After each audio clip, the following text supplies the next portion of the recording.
a prominent Rwandan businessman as well as a critic of President Paul Kagame, has been killed near the Mozambican capital of Maputo. His murder this week has confirmed the fears of several Rwandan exiles that their national defense force is in southern Africa essentially to pursue Rwandan refugees. As Rwanda expands its diplomatic footprint in the region, should host nations be wary of some kind of sinister plot, if you like, to exterminate dissidents? Let's unpack this for you now. Bring in Africa Analyst, Advocate Sipho Mantula, who joins us now via our video link for his thoughts on this issue. And Advocate, it's great to see you as always and to have you on the program. I wonder if we can begin with some much needed context, I imagine, for many people who aren't watching the details of this particular story. Questions around Paul Kagame essentially clamping down on his dissidents aren't new. In fact, questions were being raised as far as 10 years ago. Help us connect the dots about why you think this issue has been left largely unresolved.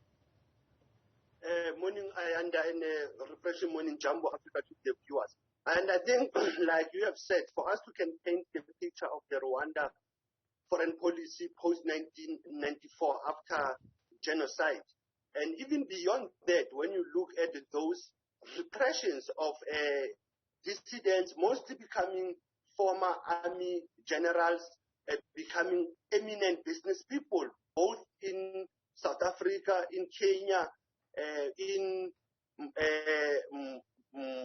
Mozambique, like the latest case, but this is the second case happening in the same region. The first one was in 2012, and the second one that we are looking at, it is now just recent. But the issue again, it is this foreign policy that Rwanda has been playing this close card of not explaining about how does it deal with political repression, freedom of engagement.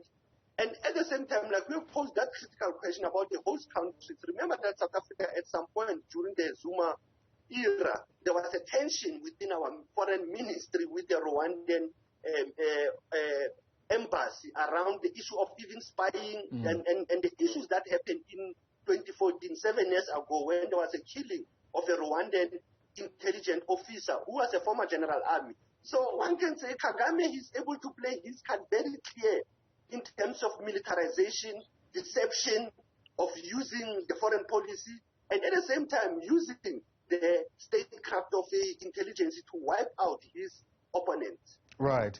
Let's, again, add a bit more context to that. I mean, you speak about spying, or at least allegations of spying, suspicions of spying between Rwanda and South Africa. We've seen those stories emerging once again this year, where it was thought that Paul Kagame was listening to conversations that President Cyril Ramaphosa was having, another issue which could lead to some kind of diplomatic tension. How do we look at that in the context of the lack of transparency around what Rwanda's foreign policy actually is and what its objective is when it sets up these diplomatic missions in Southern Africa? No, quite very well. When you look at their pillars of, their pillars of foreign policy, Rwanda, it is quite clear on the paper, but operationally, it is opposite. Like the issues of peace, issues of engagement, cooperation, issues of dealing with one can say the issues of terrorism, the media freedom, and the issue of cleanness of Rwanda. I think even when Kagame assumed the role of the AU chairperson, you will even recall that there were many AU meetings that were happening in Rwanda, pushing issues around the monies of AU. But if you look at the member states who are hosting Rwanda, I think what is critical is to have an open book. Transparency, it is very critical. And member states must not be very doubtful of one another. Most of Africa, it is in the crisis of COVID-19. Africa, it is in the crisis of foreign spies that are coming, whether from Israel, whether from USA, whether from Russia, because Africa, it is going through a lot in terms of its political dynamics. And when you look at Rwanda, DRC Congo, it is a crisis in that area, but we would have expected that this crisis of Rwanda, people who are outside Rwanda, for them to as well as behave, because it seems that they've been followed for long, Ayanda. If you look at the history of how the Rwanda intelligence works, it can follow each person from leaving their country until the host country, and at the same time, even if they are mostly they are elites, by the way, and most of them, they'll stay innocent. They will follow them every corner.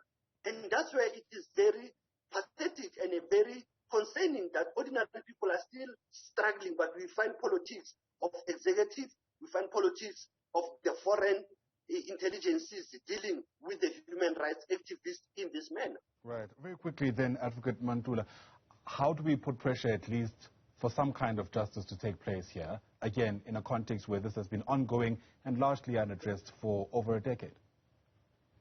For me, and I will always see this thinking of our Ministry of International Relations, our justice ministries, to work closely with the executive as well, because lately you see that issues of intelligence are now in the highest offices.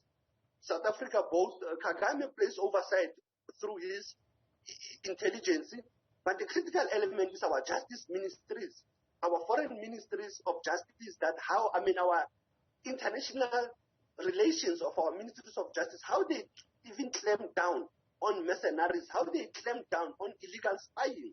Because this is the crisis that Africa is facing, when actually we are moving away from current challenges that are facing Africa. We are caught up in these issues of spying and killing ordinary people. And that's where it is critical for the host countries to engage openly, even when they sign bilateral agreements on security, on intelligence. Because I think that's where, again, we find the gaps of where people are able to can filter in and spy on others, and at the same time violate the national laws. An important story on the continent. Africa Analyst, Advocate Sipho Mantula, always great chatting to you, sir. Thanks very much indeed for your insight.